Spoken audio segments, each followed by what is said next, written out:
ఓం నమో వీరబ్రహ్మణి. జై వీరబ్రహ్మజై గోవిందమాంబజై. జై వీరబ్రహ్మజై అచలానంద స్వామిజీ. నా పేరు ఈశ్వరారెడ్డి, బ్రహ్మంగారి మఠం. ఇంతవరకు జగద్గురు శ్రీమద్ విరాట్ పోతులూరు వీరబ్రహ్మేంద్ర స్వాముల వారి యొక్క చరిత్రను ఎంతోమంది రాశారు. చాటకొండ సుబ్బయ్య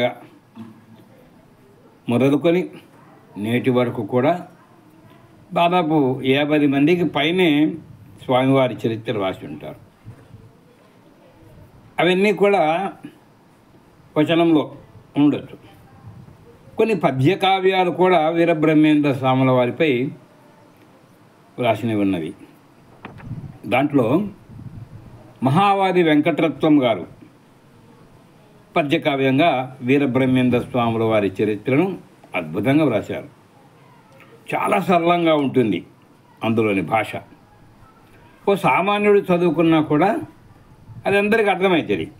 దానికి మళ్ళా విప్పి చెప్పాల్సిన అవసరం లేదు. అలా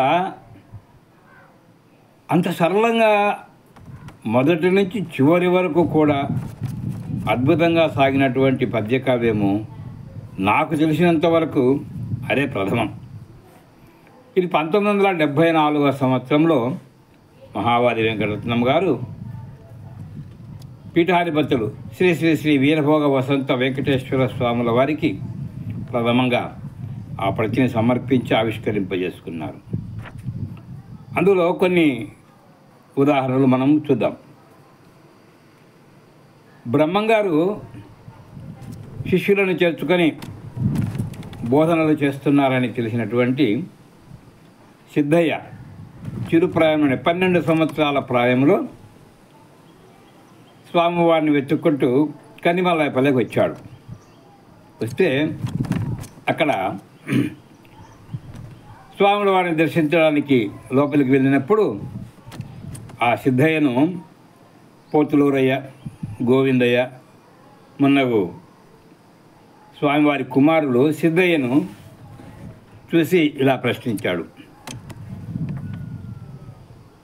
ఏమి కొలంబు వాడవో, ఇటకెందుకు వచ్చితివోయి, నీదు పేరేమిటి, తల్లిదండ్రులెవరటంచు, ఉండెరవెందు ఆప్త బంధువులీ గ్రామమునందు గలరా, వివరముగా తెల్పుమన్న.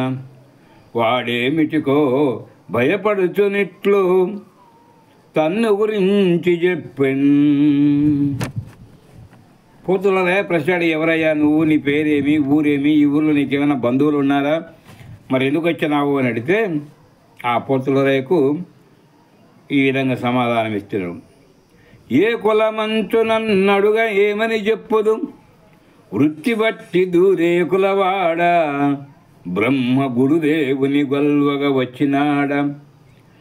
లేరి కడనాప్త బంధువులెవ్వరు, నే ముడుమాల నుండెదన్, నీకు నమస్కరించు గురునింగన భాగ్యము నాకు కూర్పుమా. అయా మాది ముడుమాల, వృత్తిరీత్యా మేము దూరేకుల కులము, నా పేరు సిద్ధయ్య అంటారు.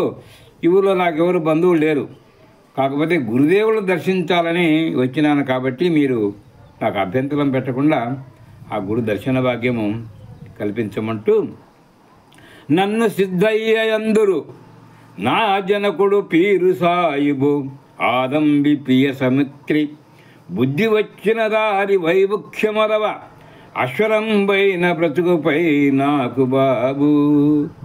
అయ్యా, నాకు జ్ఞప్తి వచ్చినప్పటి నుంచి కూడా ఈ బాహ్యమైనటువంటి ప్రపంచం మీద విరక్తి కలిగింది. నా పేరు సిద్ధయ్య, మా తండ్రి పీరు సాబు, మా తల్లి ఆలంబి. కాబట్టి ఆ విరక్తి వలన పెద్ద బ్రహ్మంగారి దగ్గరికి వచ్చి కొంత జ్ఞానం తెలుసుకోవడానికి వచ్చినానని చెప్పి చూడు ఎంత సరళంగా ఉంటాయో, దాని పద్యాన్ని వివరించాల్సిన పని కూడా లేనమాట. అట్లే మరొక కావ్యం ఏమిటంటే పోకూరి కాశీపత్యవధానులు అనేటువంటి మహాగ్రంథకర్త సిద్ధయోగి చరిత్రమని రాశారు. ఆయన కూడా పద్యకావ్యమే. ఇందులో కూడా చాలా సరళంగా ఈ సిద్ధయ్య చరిత్ర సాగింది. అందులో కూడా మనము కొన్ని ఉదాహరణలు చూద్దాం. శ్రీరమణి జీవితేశ్వర సమగ్రాంశోత్తమ తారా జోహారు విశ్వకర్మాన్వయ ససుసాదగర భోగం కుమిత్ల జ్ఞాన విశేష విశారద జోహారు రాజిత శ్రీమద్ విరాట్ పోతులూరి వీర బ్రహ్మదేశికేంద్ర జోహారు అనవధిక సర్వలోక పూజ్య జోహారు స్థితిగతాగత కాలవేది జోహారు రమ్య జగరేక యోగేశ్వర జోహారు మహిత సద్గురు సార్వభౌమ జోహారు అంటూ సిద్ధయ్య ఆ వీరబ్రహ్మేంద్ర స్వాముల వారికి నమస్కారం చేస్తూ అంటూనే అప్పుడు వీరబ్రహ్మేంద్ర స్వామి ఆ బాలుని అడుగుతున్నాడు, ఏమని? ఊరెయ్యరి నీ కొసగిన పేరెయ్యరి నీరు కులము పేరెయ్యరి నీ కీరయ్యరి తెలిపినొక మారెయ్యరి వినక నీదు మాటలు వినదన్. బాబు, మీదే ఊరు? నీకు మీ తల్లిదండ్రులు పెట్టిన పేరేంటి? నువ్వేం చేస్తుంటావు? అది ముందు నీ విషయాలు చెప్తే ఆ తర్వాత నేను ఆలోచిస్తాను, నీ మాటలు ఏదైనా వింటాను అని నన్ను సిద్ధమోరముండి వినుమోయార్య భవద్దర్శనంబుననే ధన్యుడనైతి నా స్థితిని వల్పందగా విన్నవించునదెట్లన్న మహమ్మదీయుల చగన్ దురేకుల జాతిన్ జనించిన వాడ ముడుమాల నా పురవాసిన్ పేరునన్ సిద్ధడం.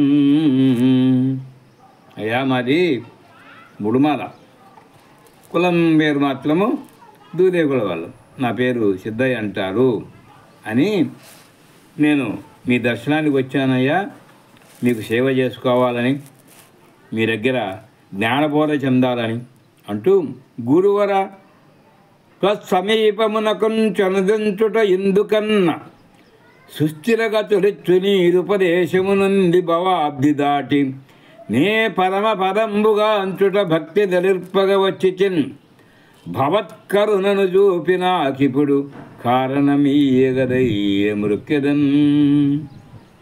భక్త సులభుడవనుచు సద్వక్తవనుచు శ్రీమన్మరుని వర్తించువంచు నమ్మిచిని నీరు చిత్తము నారు భాగ్యమటులగలదో నీరియే భారమిక.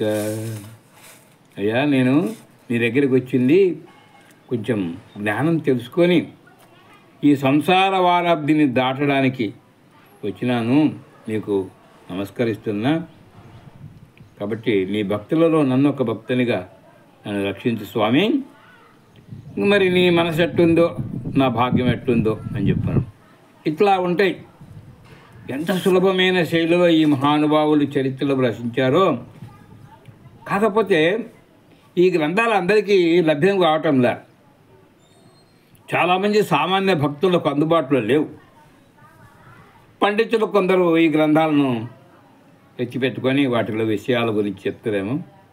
కాబట్టి ఈ ప్రవచనం విన్నటువంటి ప్రతి ఒక్కరు కూడా ఈ రెండు గ్రంథాలను, అంటే వీరబ్రహ్మ పురాణము మరియు సిద్ధయోగి చరిత్రము,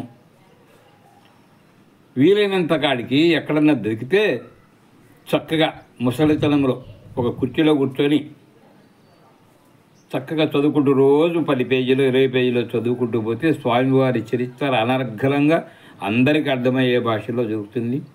4 వాక్యాలు మీరు కూడా 10 మందికి చెప్పవచ్చు.